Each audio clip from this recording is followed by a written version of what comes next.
And so we hop on this app, and there she is, and here I am, just like you and I are chatting now. And all of a sudden, the screen, the live feed goes black, and I don't see her anymore. I just see myself. And I quickly realized that it's not a live feed, but a recording. And it turns out that this girl had recorded me in the act and basically threatened to extort me that if I did not send her money, wiring it to the Philippines, that she would then blast this video of me on all social media platforms. And it was at that moment that reality kind of sunk in for me. Yeah. And the fact that, wow, what just happened?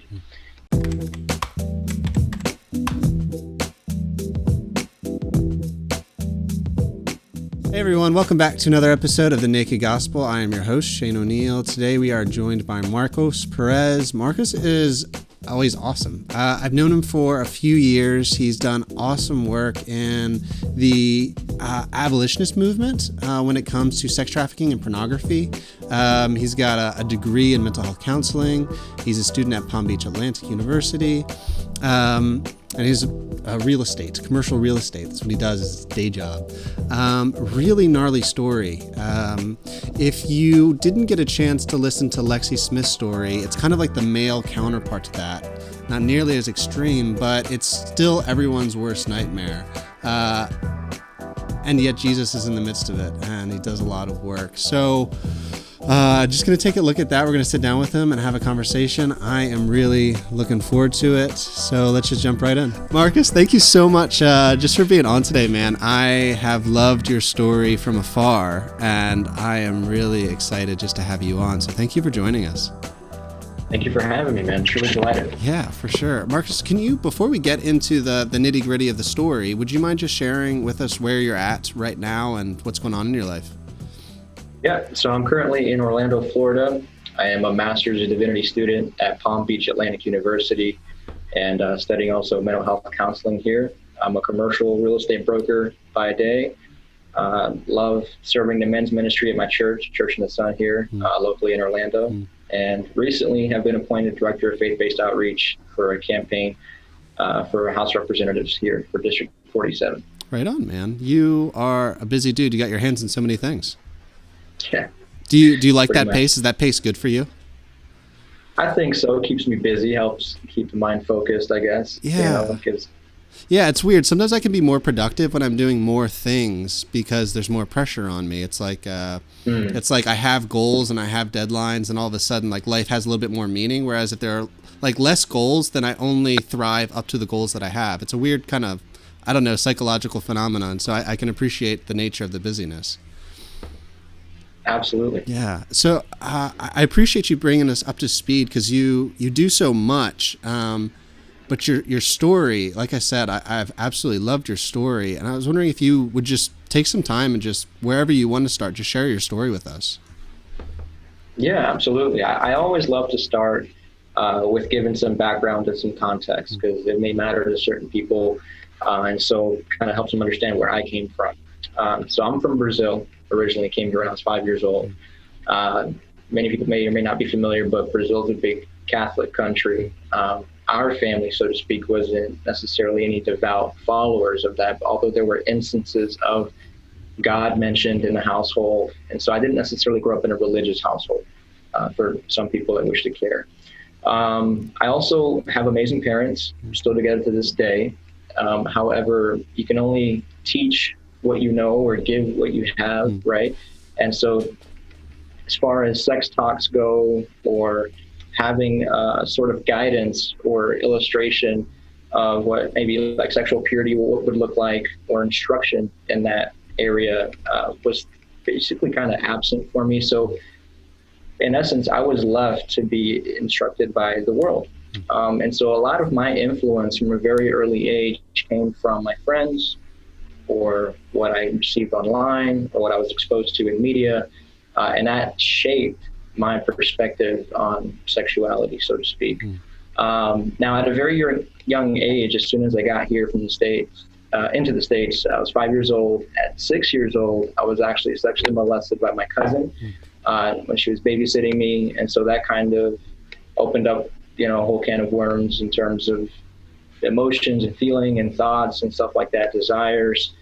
And so I became a stat. I was the 1 in 5 who would get sexually molested before the age of 18. And then shortly after that, I was introduced to sexually explicit content, pornography, probably around 7 years old, just through mainstream media, which would then transition into a 15-year cycle down spiral of addiction to pornography.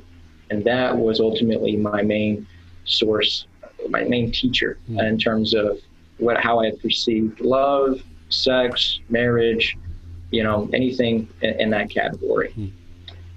So again, for the next 15 years, that addiction would just kind of escalate. It would influence how I would perceive women. I would start to objectify women. I would bring that sort of knowledge into my relationships. Obviously, I wasn't a believing Christian at that time, so I was sexually active at a very young age. I did find a high school sweetheart, so to speak. We were together for about 8 years. And in that whole process, again, I was just inviting the content that I was soaking myself in through pornography into that relationship.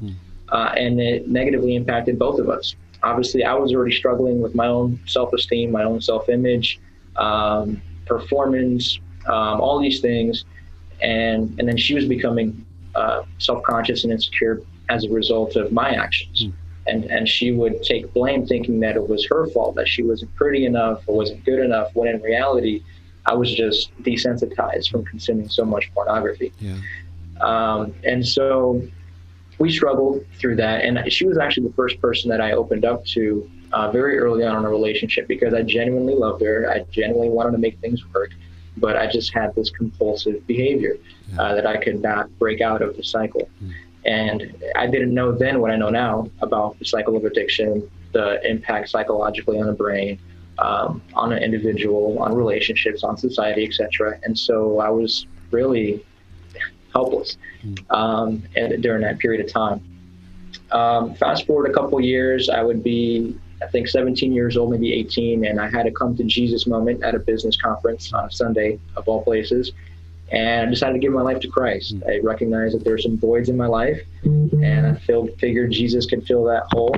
But really, for the next 5 years, I would still be 1 foot in the world and 1 foot in the church. And so, in essence, I wanted to get close enough to Jesus to reap the benefits and the rewards of salvation and being cleared of my sins and all these things. But I didn't want to have to sacrifice anything on my end. I'm not going to be telling people about Jesus. I'm still going to be clinging to this little secret sin in the dark, behind, closed doors. And but it was dwindling over the years, but that was still a struggle for me. And again, my I guess perception of the gospel is a little distorted and skewed. It was very religious. I was still caught up in striving and doing rituals to make up for every time I did stumble or relapse. And it eventually got to a place where I was 22 years old, where now this girl is now my fiance. We're living together for 2 years, engaged for 2 years, been together for probably about 8 years at this point. And now we're also working together. So we're around each other 24/7 and for her dad. And I get approached by a lady on Facebook, and she friend requests me one day, and I accept, thinking nothing of it. We had mutual friends, and she immediately proceeds to message me, and I can pick up that she's being quite forward with me right off the bat. But because this was during a season of time where there was a lot of tension in my relationship with my ex-fiance, we were just starting a business. Obviously, our intimate life was struggling as a result of this. Nothing's changed in that area. And I love the attention she was giving me, so I reciprocated. And I'm there, just communicating with her. And then she suggests to hop on some sort of video chat or Skype call or something through an application. And I thought about it, and I initially decided not to do it. But the next morning, it's a Saturday, I'm getting ready to go to work. My fiance leaves. I kiss her goodbye, tell her she's beautiful. And then without a second thought, as if nothing transpired with me and my fiance, they exchanged just moments ago, I get the bright idea to just say, hey, let me see if this other girl's online real quick. Maybe I can catch her before I head to work, thinking that it would be just like any other moment of self-indulgence. And so we hop on this app, and there she is, and here I am, just like you and I are chatting now. And all of a sudden, the screen, the live feed goes black, and I don't see her anymore. I just see myself. And I quickly realized that it's not a live feed, but a recording. And it turns out that this girl had recorded me in the act and basically threatened to extort me that if I did not send her money, wiring it to the Philippines, that she would then blast this video of me on all social media platforms. And it was at that moment that reality kind of sunk in for me. And the fact that, wow, what just happened? And so I'm freaking out. I have a whole agenda ahead of me, of list of things to do for the day, right? And I'm trying to now contain this issue from getting out to the public. And so I tried calling the authorities, I tried calling attorneys, I tried calling FBI, I tried contacting Facebook, because she ended up actually creating a fake page on Facebook, uploading it, friend requesting all my friends. And so, she moved forward with the plan. And phone calls start pouring in. People are asking me, hey, did you create a new page? Did you upload? Is this you in the video? What's going on? And so I'm like traumatized that my deepest, darkest secret for all these years has now been exposed in the world's biggest social media platform. And it's not like a still picture, but it's a very clear video of me with my pants down doing inappropriate things. Shoot. And so that'll ruin anyone's day, right? Oh, yeah. And so at that point, I had to accept the fact that it was out there, and all I cared about at that moment in time was salvaging my relationship with my fiance. And so I contacted her at work, thinking that it'd be best that she hear it from me directly, and that was a tough conversation to have. In the meantime, I'm going throughout the day trying to buy myself time, because this girl's constantly messaging me, trying to say, hey, where's the money? Where's the money? Because by the hour, she's like, I'm going to do YouTube next. I'm going to do this next. And so, I'm freaking out. And in those situations, by the way, you never want to give the person money. I've dealt with so many men, even just a couple of weeks ago at my own church. A guy approached me who knew of my testimony and said, hey, bro, can we chat? And this is happening to guys all over the world. And you never want to give money in situations, because then they know they have you. Mind you, they have your content. They've got you. So if they can get money from you once, they can do it again. So never do it. And thankfully, I didn't. And so eventually, by the end of the day, Facebook, shuts the page down. But by that point in time, damage was done. I tried to reconcile with my fiance later afterwards that evening at our place. I'm groveling on the floor, apologizing, and she looks at me and says, are you sorry you did what you did, or are you sorry you got caught? And she was right. In retrospect, I was definitely sorry I did what I did, but had I not been caught, was I really sorry, and would I have actually stopped? Or would I have maybe gone on to escalate behaviors even further?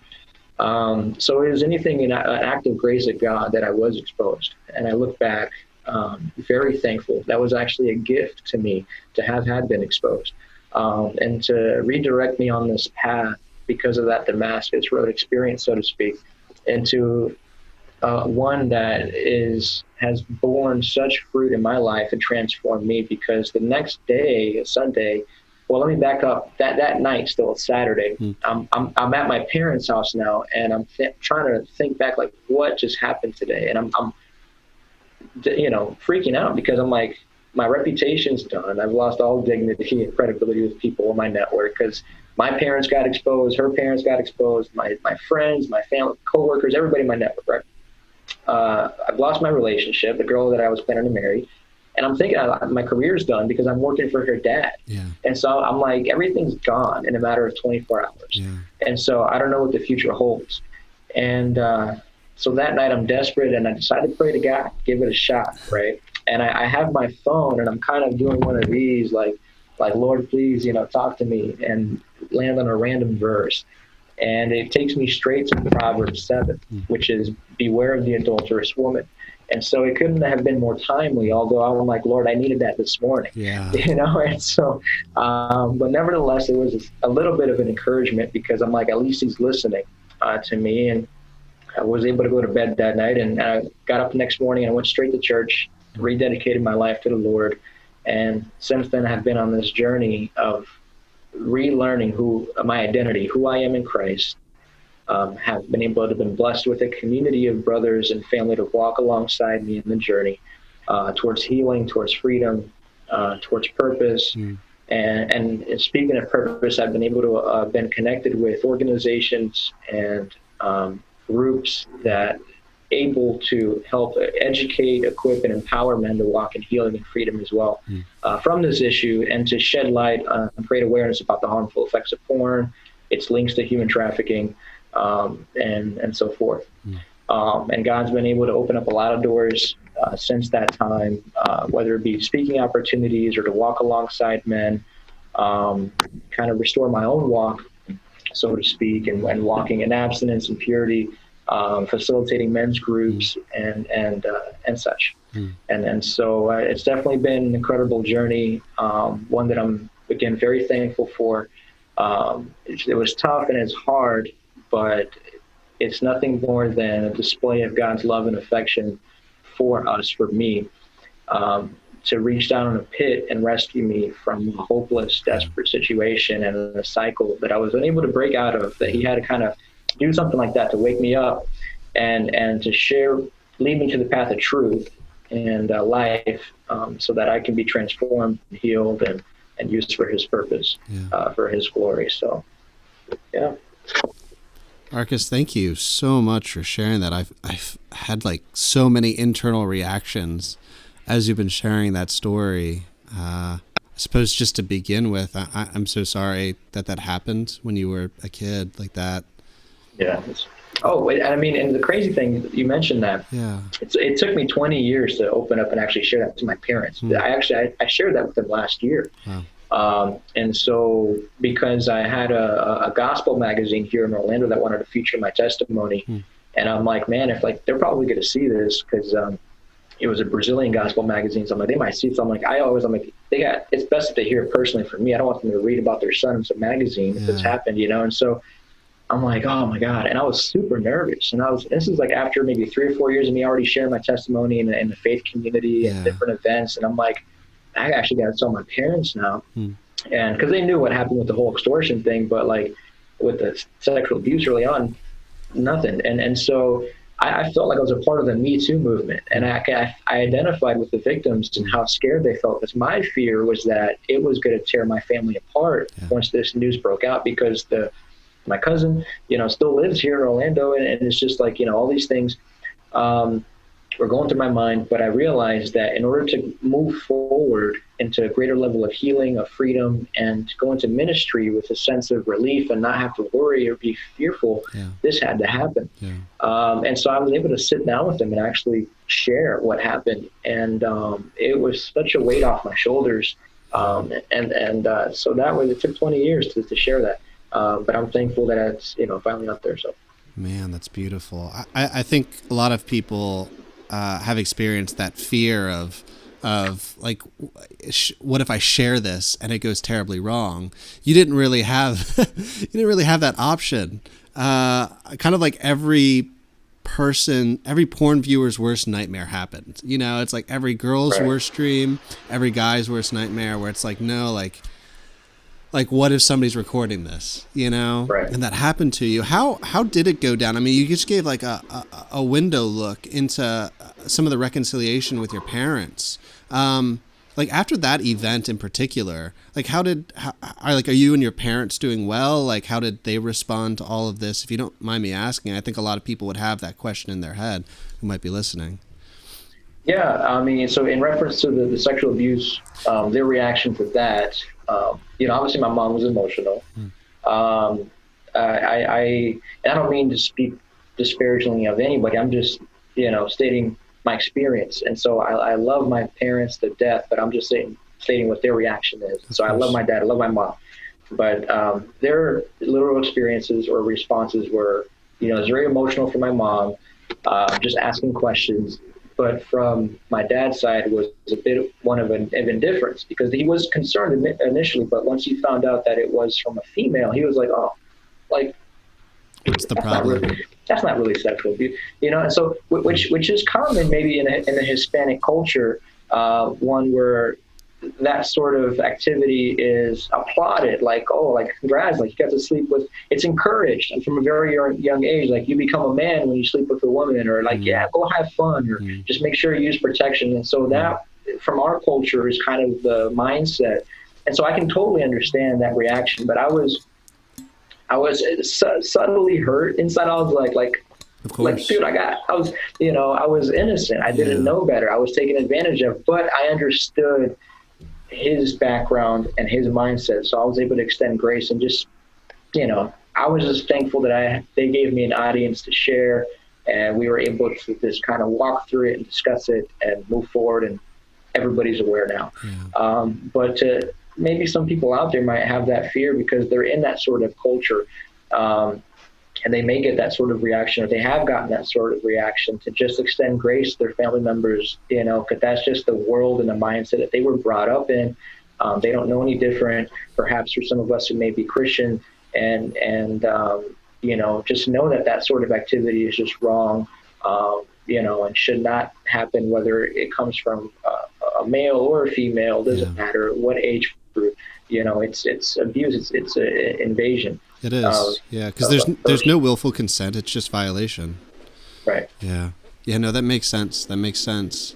I asked the question because a lot of people don't necessarily have, probably won't have the experience that you had, but nonetheless, like living in the light, like actually, because I mean, like concealing this stuff is the trap, because you conceal this stuff and then you medicate it with the problem, and so it's Right. like, well, how do I even begin to share this, and how will people react? So your Mhm. world, like you said, literally burned in a day. And then, like, Yeah. how do you go about even rebuilding a network, rebuilding a relationship with your parents, those kinds of things? There's the shame and whatnot. And so I just wanted to get a lens into that process for you. I appreciate that question, and so growing up, I again had a great blessed household, loving parents. Wasn't as close to my dad as I would have liked, probably, because every household has their own dysfunctions, and then so, which I won't go too much into, but because my relationship with my dad wasn't the closest. Obviously, my earlier years of all those 15 years of struggling with porn addiction, I didn't open up to him. I didn't open up to my mom about it, obviously, and I wasn't going to share with my friends. So I was definitely isolated in that cycle, which made it worse over those years. Which was even more amazing that the day of my extortion, again, I'm reaching out to authorities and all these people who could not help me because this was an international case. Yeah. So the made up story that I bought about the girl in California that I was talking to was actually, by the way, a guy in the Philippines using a pre-recorded video of a girl, which is what I later learned. The first person who actually responded to my call at the end of that day was my dad, and I didn't know who else to call, and he was probably like one of the last people I called, Yeah. and he was the first person to respond and be there for me, which was really amazing. And so I remember driving to his house, and it was almost like this prodigal son illustration, where you have the father waiting there for the return of the son to come home. He called off work that day. He was in his dress, his work clothes, and I'm pulling up to the driveway like, oh my God, I'm about to like share what happened to him. And you know, having been accustomed to his behavior, or whatever, I was expecting a certain response, and I was totally taken aback and surprised at how he just responded and embraced me and loved me and was there for me, and we talked it through, and I was just like, wow. And so before even going to church the next morning, I was already kind of experiencing the Father's love and His grace in that moment, and it was a deep moment of healing. So from that point forward, I've been on this walk with one of healing with my dad, one of being brought closer with him, and there's still reconciliation left to be done, and it never ends. But I'm very thankful and grateful that I've been blessed with a great father, and one that we're working through our walk together in this journey. So, Bro, that's a beautiful experience. I mean, just like him waiting there for you and hugging you and holding you, and like literally yeah, everyone's like hiding from you. Everyone's kind of just walked away, and they're like, no, we can't deal with that. And your dad's just like, that's my boy. Like, regardless, that's my boy. That's beautiful. That's really yeah, beautiful. I had a similar experience. I was like a drug addict when I was young, and when I was 19, I was dying from my addiction.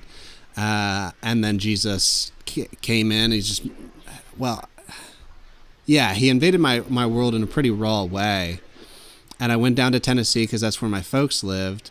And I detoxed and withdrawal for a month. But I got there that first night, and they're like holes in my arms from drugs I was using. And I just told my parents, I need Jesus. I'm afraid I'm going to die, you know. And my dad just pulled me aside and held me, you know. And so like I never went to like a meeting or like intensive care, or like anything, or a rehab. I just sat in a chair for a month, and my family would take time. They would take turns every night, and they would just stay up with me. They'd read scripture with me, or they'd cry on the ground with me because I'm withdrawing and I'm miserable. And the entire time I'm trying to figure out what grace is and what love is. And they were just there with me through it all. So it's just like a very similar experience of that familial care, and in particular that paternal care, where like I know what it's like to be held by God, you know, because my dad has shown me what it's like to hold me when I'm at my worst, right? That's incredible. What a beautiful story, man. Wow. Yeah. No, so I'm with you, and I really love it. My heart is with you. Okay, Marcus, I would love to hear, just as like kind of just a last question, how you walk with people through this issue. So again, obviously people aren't going to have the kind of mess that you went through necessarily. Some people have it worse, which is wild to think. Some people have it a lot worse. Thank God you weren't married. Thank God, you know, you didn't have children. Some people do. And that stuff comes out and it wrecks their lives. So how do you walk with people through this issue? Because I know like you've been a part of abolitionist movements when it comes to pornography and sex trafficking. And you've also just been like very present. Like you've tried to position yourself as a brother in your church to walk with guys through this stuff. How do you do that? What kind of ways do you, I don't want to use the word resources, like in the sense of material, but like, what do you try and give people so they can walk with Jesus through this? Yeah, that's a great question. And we could literally sit here all day talking about that. But I think it would just start with conversation. I think creating a safe space, an environment for people to come into that and share. And it starts with someone bold enough to go out there and share their own hurt and messed up story and story of healing and transition, so that they know that they're not alone. Like, oh my God, he's gone through something similar or worse, or he can identify and relate with me. And I think that gives a sense of hope for men that may be broken or hurting or struggling with this, to like reach out and seek help. So just being and doing this interview and this podcast and doing what you guys are doing is huge, to just create awareness that they're not alone. Because when I stepped into that church walk with Christ, and that when I gave my life to Christ again, I started learning that I wasn't the only one struggling. And I was like, oh my God. And not only was I not the only one, but men in the church were struggling, pastors were struggling. So I was like, wow, this is a serious issue, which led me to really want to research this so much more and discover how much of a vice it is, how insidious it is, and really put me on this purposeful path to want to create awareness about it and to provide resources and education for men and walk alongside them. And so I think one is just that. I think if you have had any sort of victory in your walk, or any sort of, success, and walking out in this area, to share your story with as many people as you can, so that you give other men hope, and so to draw more in, share the love of Christ. So once that's done and the men actually come in, then offer them a listening ear. Let them open up, let them share to the extent they're willing to. Don't force or anything, but just ask questions, because they're coming from a broken state, one that's riddled with shame, remorse, regret, conviction, all these things. And you need to basically love on them and show them that you're there for them, and you're not going to judge them regardless of what they say. Don't act surprised, like, oh, like, wow, you did that. Like, no, just listen intently, pay attention, and ask questions about what they're saying, and just be present in the moment. I think this, because Jesus, is the most faithful one of all of us, who's always present with us in the midst of our victories and our deepest pits. And he's faithful, and he's loving, he's inviting, he's compassionate. And he never throws our mess in our face, but he just offers us his love and redemption grace. And then once we get through that process of just sharing and opening up, which that alone can be groundbreaking for many guys who I've heard countless times, I'm the first person they shared anything with, which is huge for them. That's the sense of weight and relief that can come from that is big alone.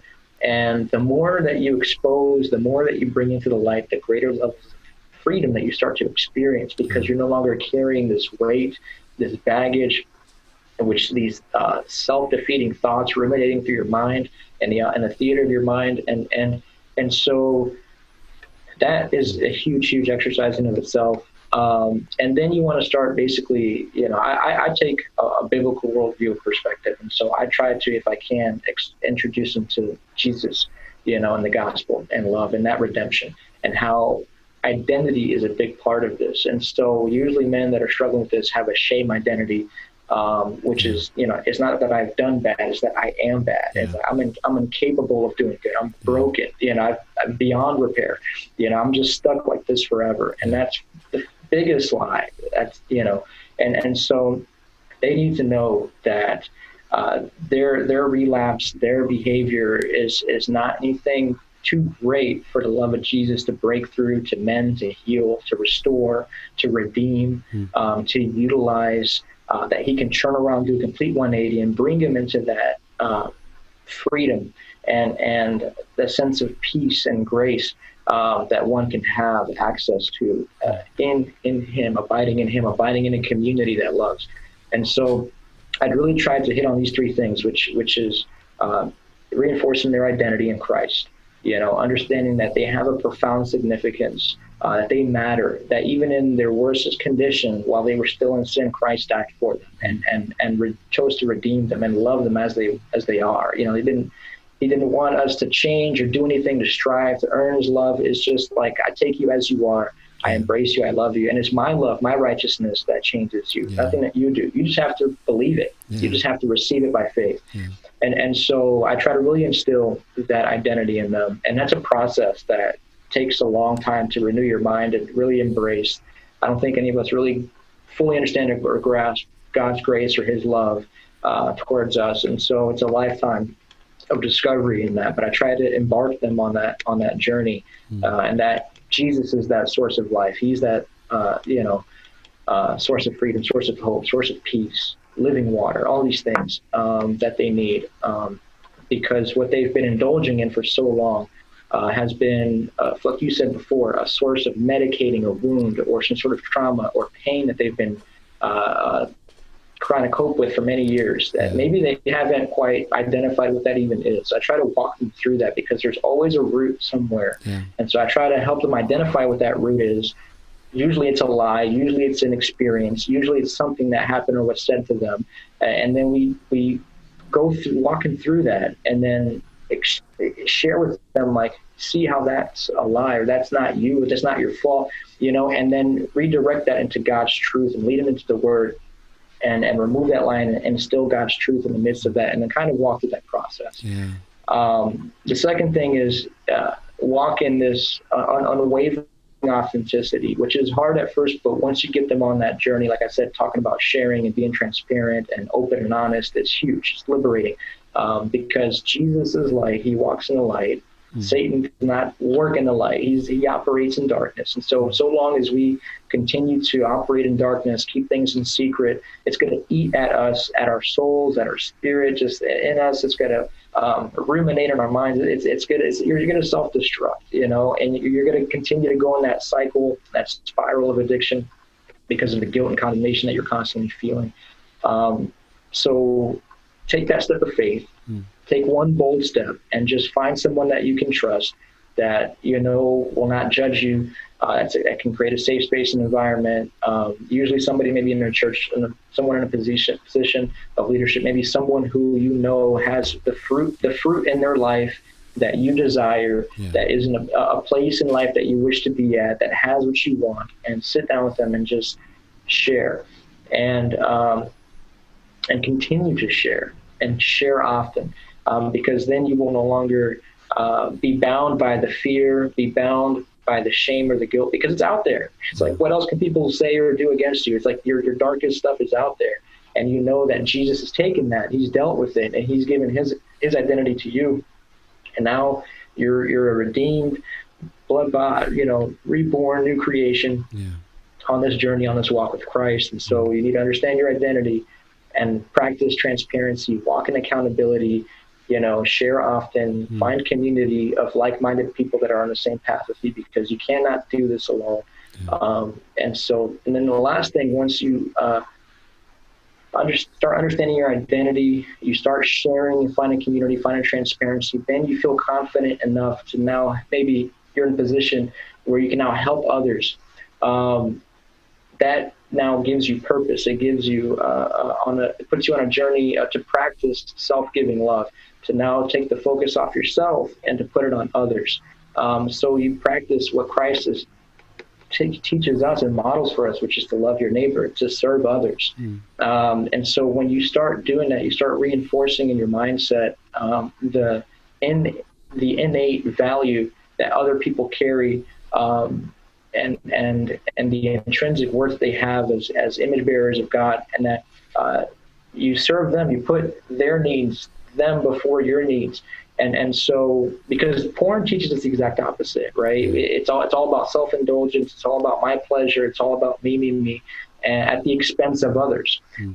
So practicing self-giving love, and now walking this journey of serving others and loving on others, and doing unto others that they can't repay you back, and just serving and loving on them, it changes you. It changes your mindset. It changes how you view people, to the point where, you won't desire to look at pornography or objectify people or engage in that sort of disruptive behavior anymore, because you realize that, wow, that's wrong thinking. That's my perception of others was wrong or marred, and now this is the right way to view people, how to treat others, and how to walk in Christ. And so I try to walk guys through this path of restoring their identity, of putting them in a place where they can have a safe environment to continuously walk in transparency and accountability, and then put them on this path towards serving and giving to others. And that way they can now engage, actually physically take action and reinforce their perception of others with love, And then I try to equip them with just some things to not do, just as important it is the right things to do. Like what don't you do? Is that there are certain things that sustain or keep this behavior active or engaged in your life. And from my own experience, I've learned that isolation is one. Maintaining that shame identity is one.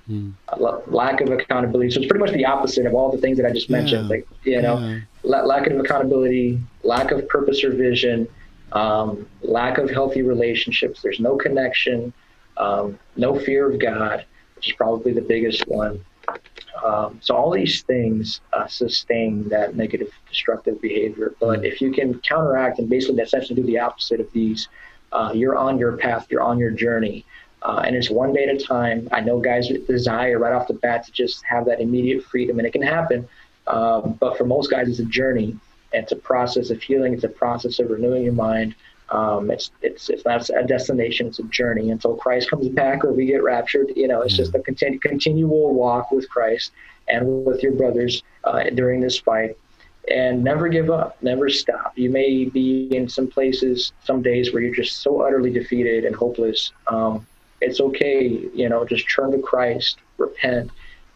He's there, ready to welcome you and embrace you and love on you. And then find a brother, share with them, and take that journey, that day one step again. And it's a day-by-day step. If you can walk in purity one day, you can do it another day. You can do it another day and another. Next thing you know, you got a year, you got 2 years, 5 years, 10 years under your belt. And that's kind of my encouragement. And of course, we have resources. I don't know if you care to share. Obviously, Proven Men has some incredible resources as well, and other organizations out there have some good content as well that I like to share that put men on the right track, to equip them with a battle plan for sexual purity. So yeah. No, that's all beautiful, Marcus, and I really do appreciate that you started with like what you can do. Like there like actual having like sexual integrity gives you sexual dignity. Like it equips you with like the imagination and the emotional passion to be actually able to like live in community well, to love well, to live well. When you're spilling your passion into an empty hole, there's not a lot of return, you know. But when you're actually able to when you're not doing that, that allows you to give a lot of wholesome passion in other directions. And so I like how you played that out. And of course, like there are like practicing having dignity means like actively fighting against shame. And so there are the kind of like the counter negatives to what you're saying. And I think there's a really, really good, really helpful. And I do imagine that the more you share your story, it's not just for other people's benefit. Like I go through Proven Ministries curriculum like every year. I'd go through it with a group of people, and it's different every year. But I need that. Like I've done, it's the same curriculum, but I need that every year. You know, like I need that community. I need those people. It's not a year long; it's 12 weeks long. But like I need that.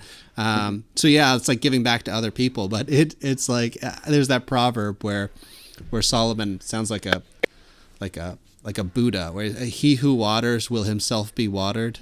But I found it to be so true. You know, it sounds so Zen, but it is true. Like when I give, I get something back when I'm giving good things. So I love everything you've said, man. Awesome. The last thing, how can people track with you? And also, we'd like to ask, how can we be praying for you? So most of our listeners are Christians, which means you might get a prayer or two out of this, which is no small thing. Yeah, absolutely. And I definitely appreciate that. And always welcome prayer. Definitely. Absolutely. So most people can connect with me on Facebook. I'm not really on any other social media site. I just utilize Facebook. I'm already distracted enough, as we already, discussed earlier. So you can follow me on there. I'm always trying to post, again, content to help equip people through that. That's pretty much it. But you can also follow the United Abolitionist page as well. You can go to stophumantrafficking.com. You can follow along. You can give through your time, resources, or talents through that. We have regional events that we schedule to do trainings if you're local here in Florida, or if you want to stream in through some out of state, or if you're out of the country. To learn the basic 101s of human trafficking, how you can get involved, how pornography feels the demand for that, what you can do to join the fight, and how we're making a difference. But yeah, that basically Facebook. And of course, as far as prayer requests go, as you heard, we're campaigning right now to help put a good man of God here in a public office.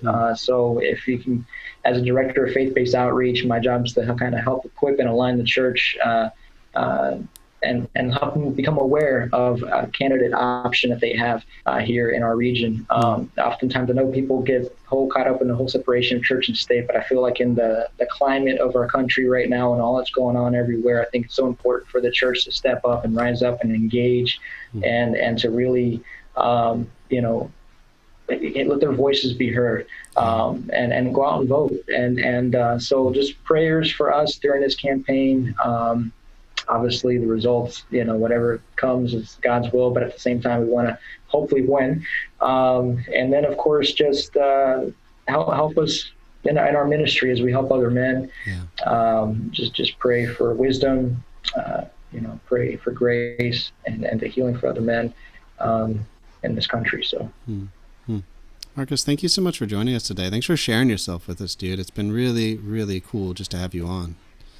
Thank you, Shane. You've always been an awesome brother. I've always appreciated your sincere, compassionate, just love towards me. We didn't know each other for long in the beginning, but you treated me as if you've known me for years. And that's continued throughout our friendship over the last few years. And I've always felt the love of Christ through you, and I've always appreciated your words. And again, just the invitation to be here with you today. So I do appreciate your friendship, my friend.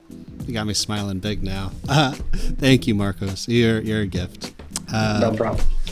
Guys, thank you so much just for joining us today.